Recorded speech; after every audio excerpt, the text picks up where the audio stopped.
Hi everyone, this is Brother Logan Isaac of the Hospitality of St. Martin, as well as the founder of Pew Pew HQ. This is one of a few courses that I'm putting online to make available, especially for other hospitalers and anybody who's interested in Martin of Tours. This is part of the GI Justice wider campaign for civil rights and human dignity, more importantly for soldiers and veterans.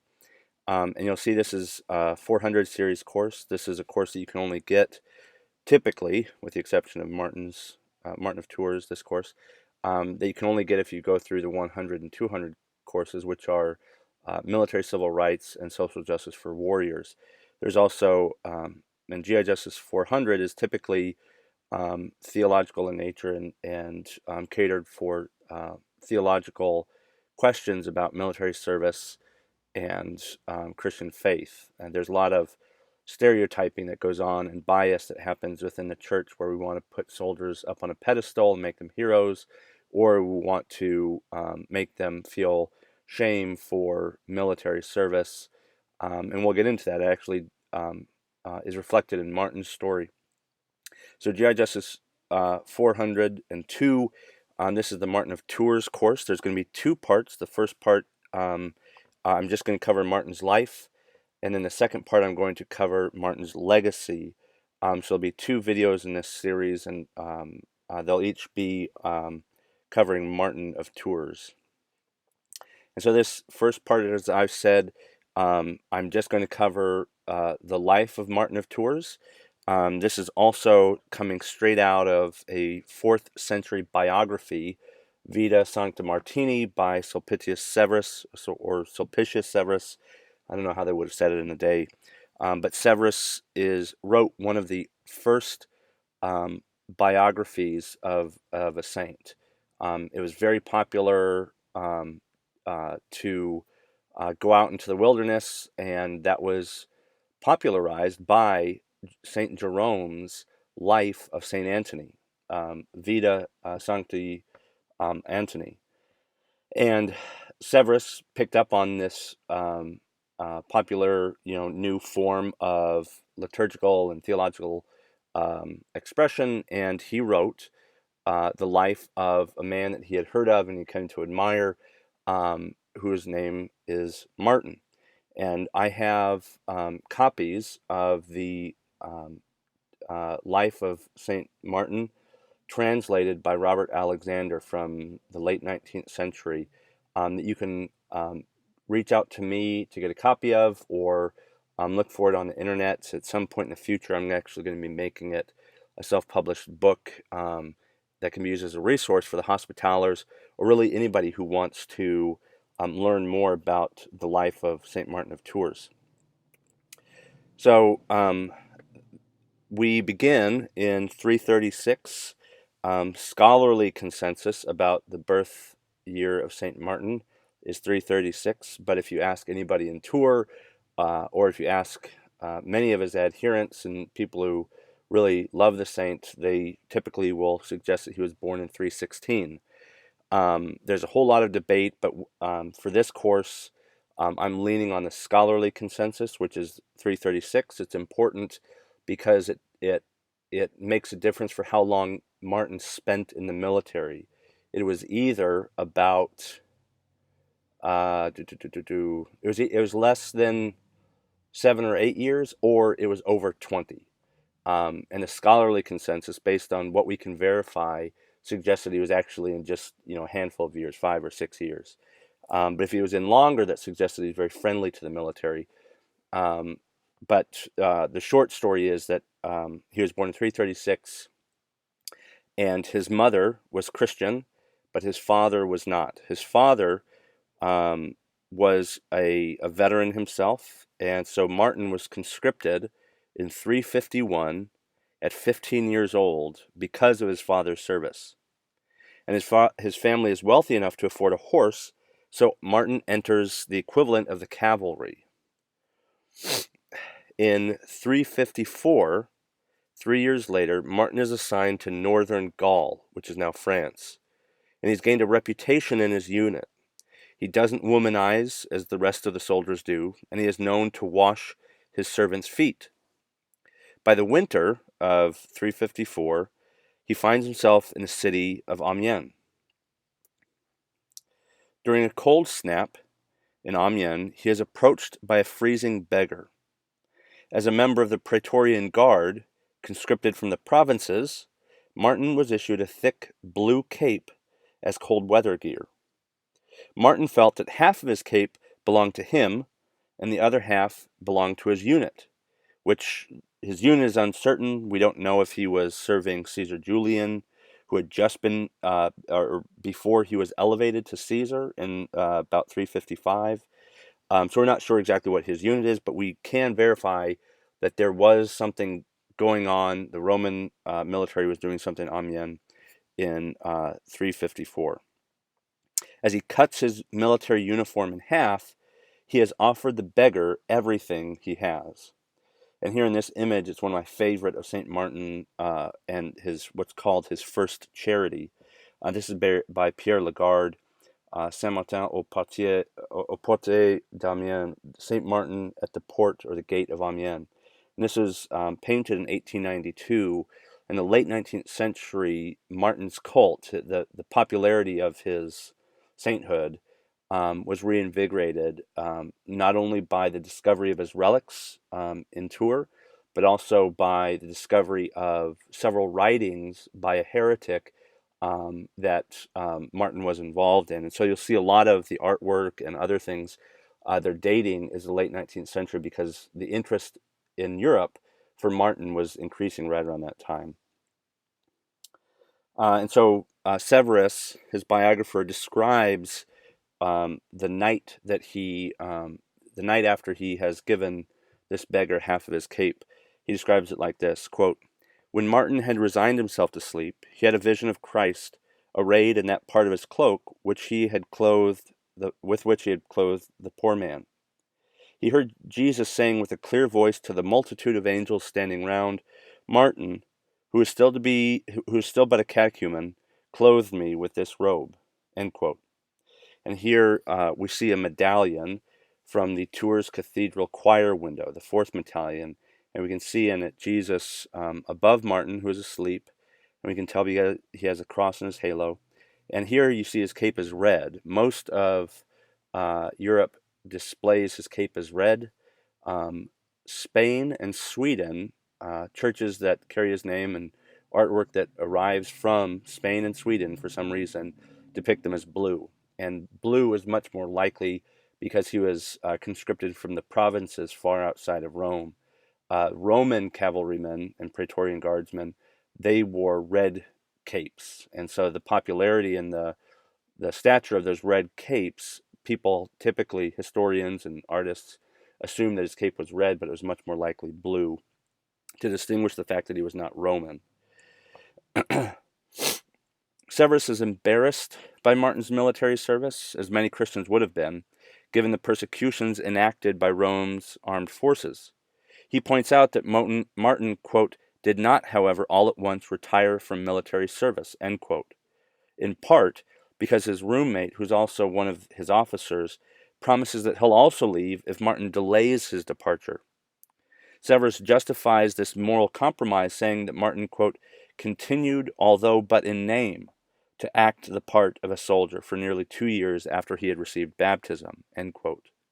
And so what Severus is doing here is he's trying to downplay Martin's military service. It's embarrassing because most other Christian soldiers, if they became Christians while they were in service, because Christians weren't allowed to serve in the military until the Council of Arles in the late 340s, I believe. So it was kind of new, this idea that Christians could serve in the military, because the military was typically the violent arm of Rome that enacted its persecutions. And so once you're baptized, it is thought that you immediately leave the military, and Martin does not. And Severus has to explain why it is that he doesn't. And he says, well, Martin was only a soldier in name, even though he continued on for nearly 2 years in the uniform. And he also adds this idea, and it's, we can't verify it, but he adds this point, well, his roommate convinced him to wait for him before he got out. And here, in the image here, we have an embroidery from the Cooper Hewitt collection that appears or did appear at one point on a chasuble, which is a liturgical robe, and you'll typically have very fancy embroidery, and sometimes they'll include scenes from the Bible or from saints' lives, and the chasuble has been lost, but the Cooper Hewitt collection, it's a university collection, they've preserved one of these embroideries, and here you see Martin being baptized finally after he has this dream. By late 356, 2 years later, Martin has been assigned to Julian, and we can verify this, and he's been newly elevated to Caesar, and he's preparing for his first military campaign against a Germanic tribal confederation known as the Alemanni. Julian will prevail eventually in the Battle of Strasbourg, but in Worms, he must rally his troops as they wait for the weather to improve and the springtime to come.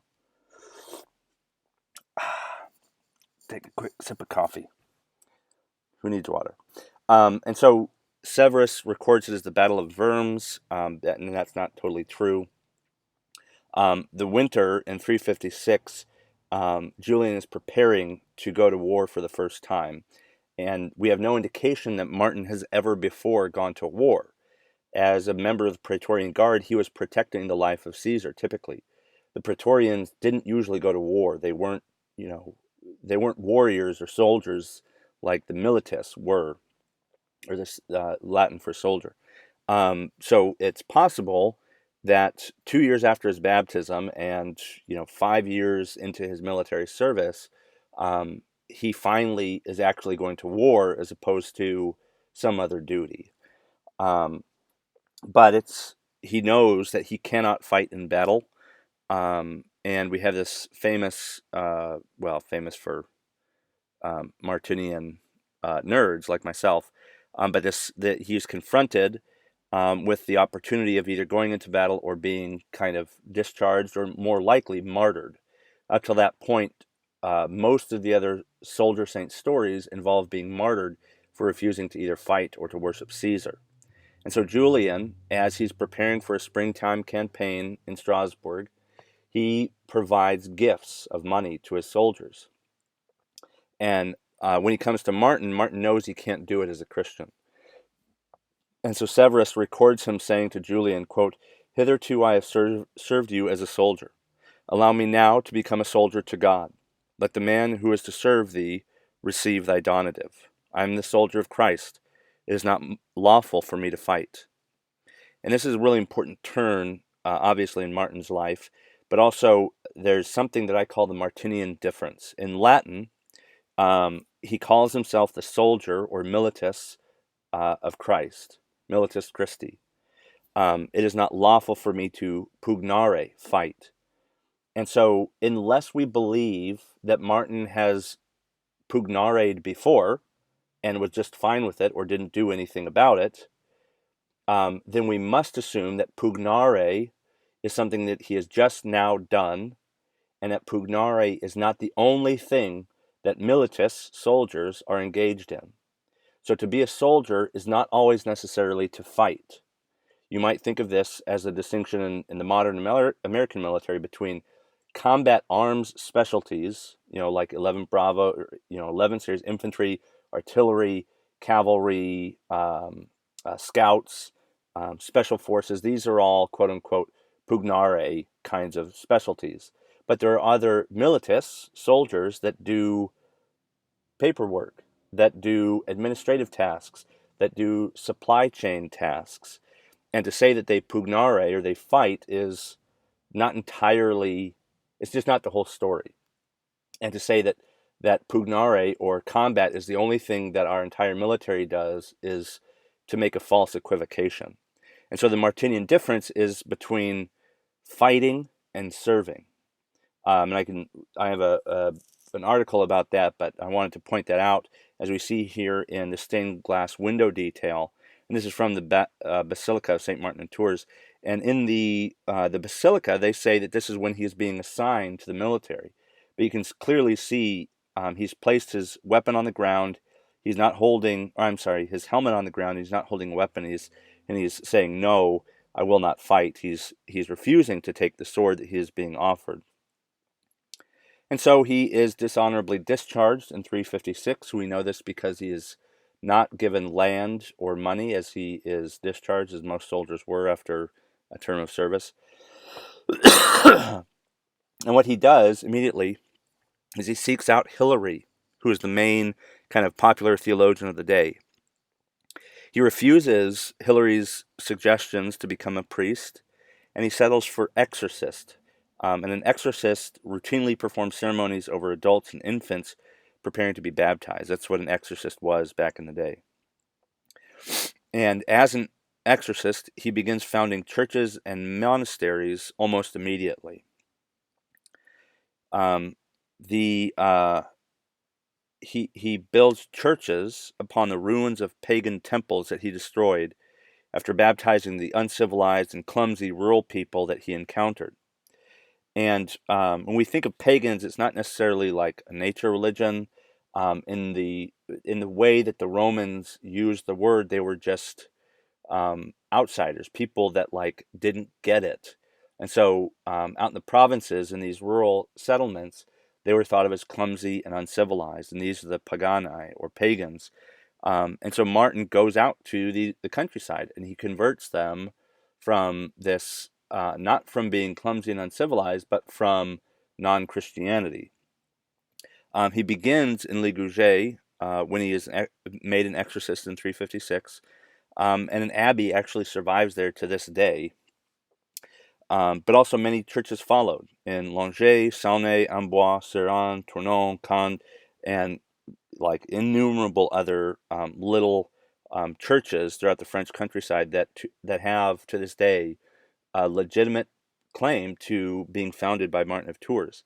Now, the last church he would found as an exorcist was in Marmoutier in 371. And this artwork, I need to look up the title and the painter, but this is Martin planning Marmoutier, and you can see in the back there's a cave dug into the side of the mountain. And I'll talk about Marmoutier later, but Marmoutier is the last one he founded, which he did in 371 because he had been made a bishop. And so although Martin preferred the company of poor, uneducated agrarians in the countryside, his reputation attracted the wealthy urban elites who coveted the ecclesiastical stature that his presence would convey. The people of Tours eventually contrived a plot to lure Martin to their city.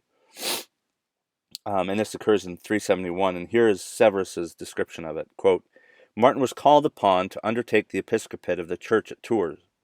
But when he could not easily be drawn forth from his monastery, a certain Ruricius, one of the citizens of Tours, pretending that his wife was ill, and casting him down at his knees, prevailed upon Martin to go forth.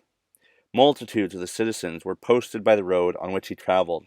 He is thus under a kind of guard escorted to the city." End quote.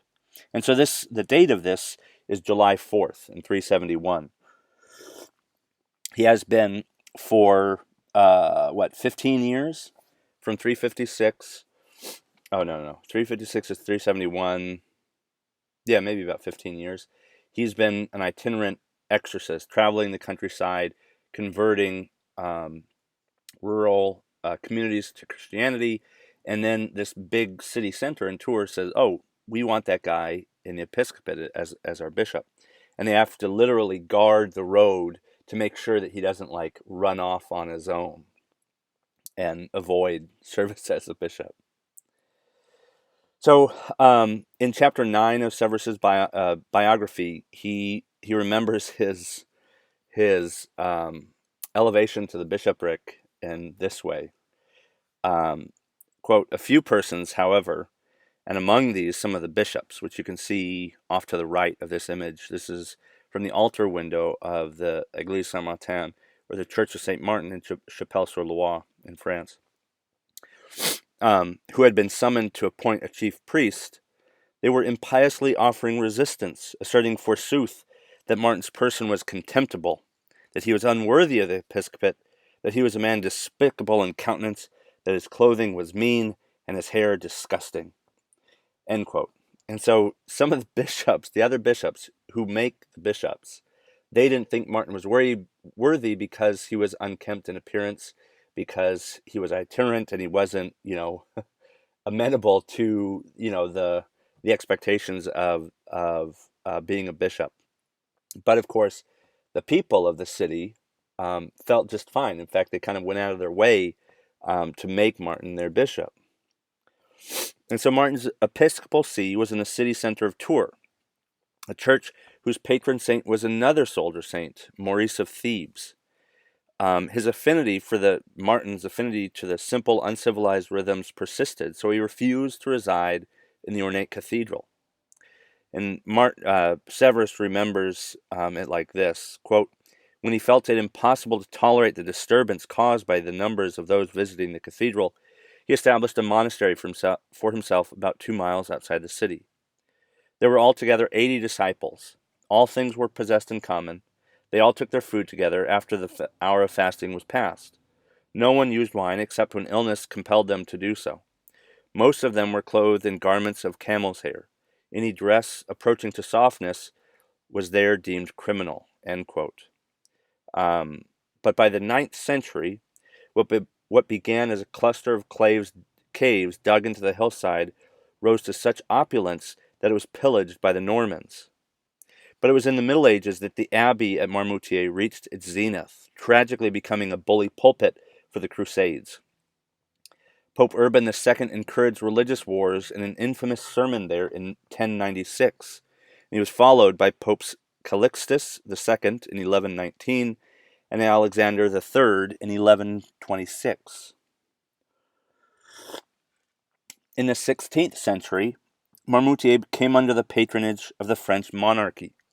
That protection ended with the Revolution of 1799, when the abbey and Martin's Basilica across the river were dismantled so that the lead roofs could be melted into ammunition. Today, the only remaining intact structures are used as a Catholic private school. And in this image, you can see an artist's rendition of Marmoutier at its height. This is by Louis Boudin, and this is Vue de l'Abbey Marmoutier-les-Tours.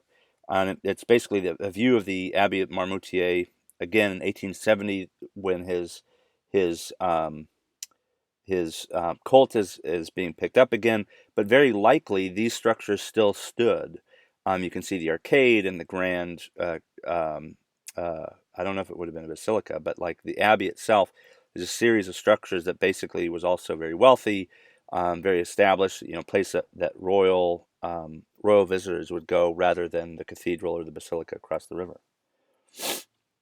But let's return to the 3rd century. Because of his service in the Praetorian Guard, Martin was no stranger to the emperors. Unlike other Christian soldiers martyred before him, like Marcellus of Tangier, Maximilian of Tebessa, and others, he had no qualms with his proximity to imperial power, making him something of a political moderate. However, he never compromised his ecclesiastical authority in the pursuit of power or influence.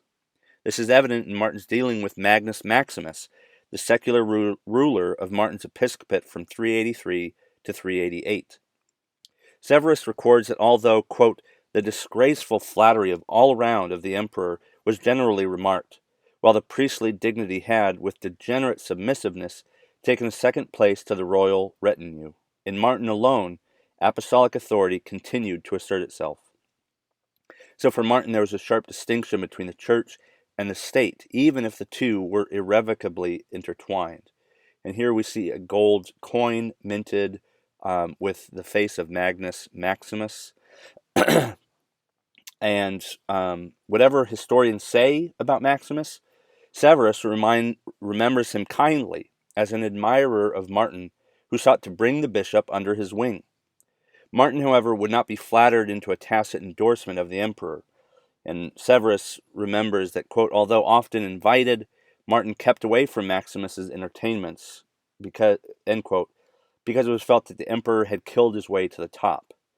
And eventually, Maximus convinces Martin to attend one of his parties, but it doesn't go as planned. And here is Severus's account of it.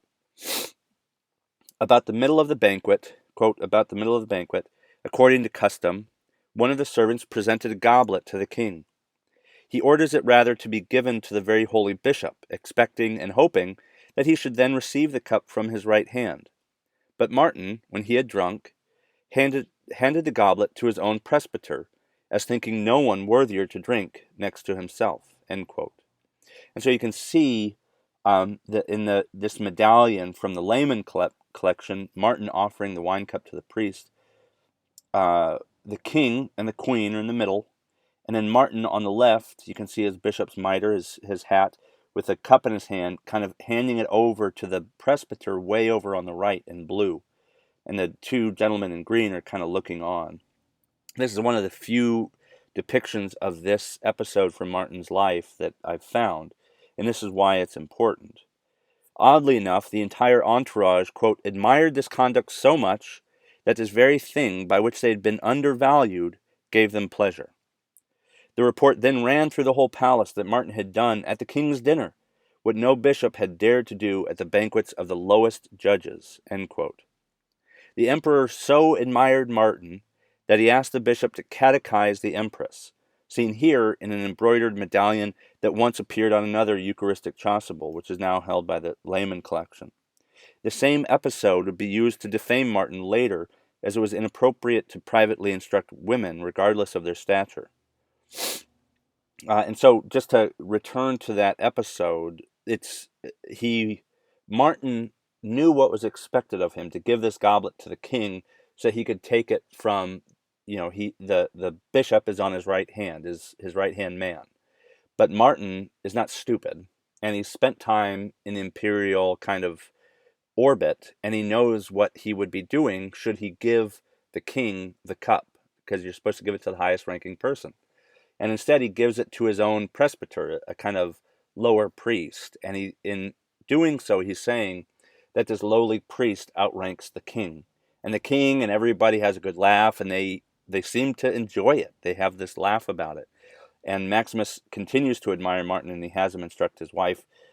And Martin eventually leans on his relationship with Maximus to prevent what was perhaps the inevitable, which was Christians using capital punishment, the prerogative of the state, to silence dissent under the guise of church unity. Maximus fancied himself a Christian as well as an emperor, and was happy to entertain ideas that he could do both. So when Spanish bishops made an accusation of heresy against Priscillian, bishop of Avila, the emperor gladly took up the case. In 384, Maximus assembled a group of bishops in Bordeaux to determine Priscillian's fate. His teachings had already been condemned in 380 at the Council of Zaragoza, but his popularity grew in direct correlation to the zealous opposition by his accusers. Chief among them was Ithacius, bishop of Ossunuba in Portugal. And so what's unfortunate is clearly unfortunate. This is the first Christian that the church has killed for heresy. And Martin sees what's coming, and he's not willing to just kind of watch it all go down with the adoption of Maximus's power as the state leader. And the bishop of Ossunuba in Portugal, Ithacius, he's really amped up about shutting up Priscillian. And the more amped up he gets about it, the more the word spreads, and the more that the popularity of Priscillian spreads, because he was promoting a form of asceticism that Martin was popular for, which is, to go off and reject corruption and engage in daily prayer and all that stuff. And Priscillian had some really effed up ideas about women and about human bodies, but that's another issue. And so it comes to a head, and Martin objects personally to Maximus, insisting that a secular court must not rule on an ecclesiastical matter.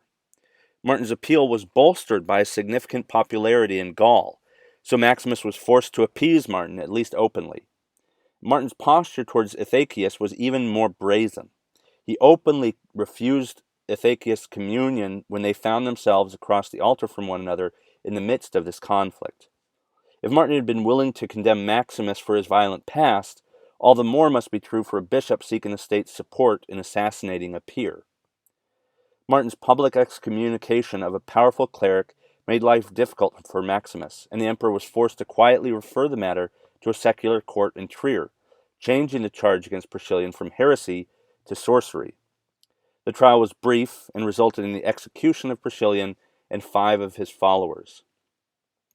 When Martin discovered Maximus had broken a promise to leave the matter to the church, it ended their friendship and fractured churches. Martin excommunicated others who had advocated the death penalty for a fellow Christian, and Ambrose of Milan similarly refused an audience with Felix, the bishop of Trier, for allowing the matter to be taken up in his diocese. From Rome, Pope Siricius censured not only Felix, but Maximus as well.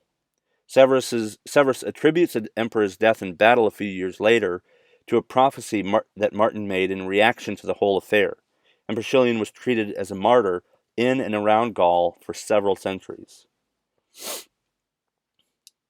It appears that Severus finished his biography before Martin dies, since no mention is made of it until his dialogues appear many years later, his death, that is. He claims also to have relied on first-hand accounts for his biography, and even to have discussed it with Martin himself.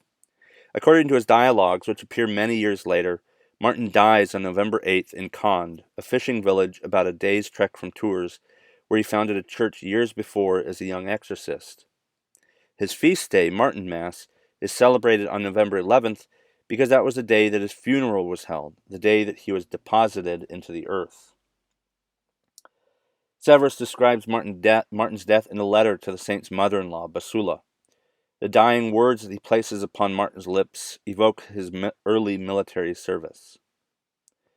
Before I read them to you and close out this part of the 2-part series on Martin's life and legacy, what we're looking at is another painting by Pierre-Adrien Pascal Lehoux, Saint-Martin porté à ciel par deux anges. And in other words, Saint Martin is carried to heaven by 2 angels, painted in 1885. And it's quite beautiful in its simplicity. Ecclesiastically, there's no symbols as in the halo and the angels. And it's just this aged man being carried up into heaven with his arms wide open, looking toward the light in the upper corner of the portrait. Severus remembers his last words like this, quote, "He replied to those weeping round him only in the following words: O Lord, if I am still necessary to your people, I do not shrink from toil. Your will be done. Terrible indeed, Lord, is the struggle of bodily warfare, and surely it is now enough that I have continued the fight till now. But if you do command me still to persevere in the same toil for the defense of your flock, I do not refuse. Nor do I plead against such an appointment by my declining years. Wholly given to thee, I will fulfill whatever duties you have assigned me, and I will serve under your standard as long as you shall prescribe." End quote. This is from the 3rd genuine letter of Severus. And I'll end there with this first episode and the dying words of Martin of Tours. The next part will focus on Martin's legacy, and we'll also cover how some of these extra biographical material have survived and what they mean and how significant Martin's actual contributions are, not just to church history, but to certain elements of secular history as well. So I hope you'll continue to watch this second episode as well.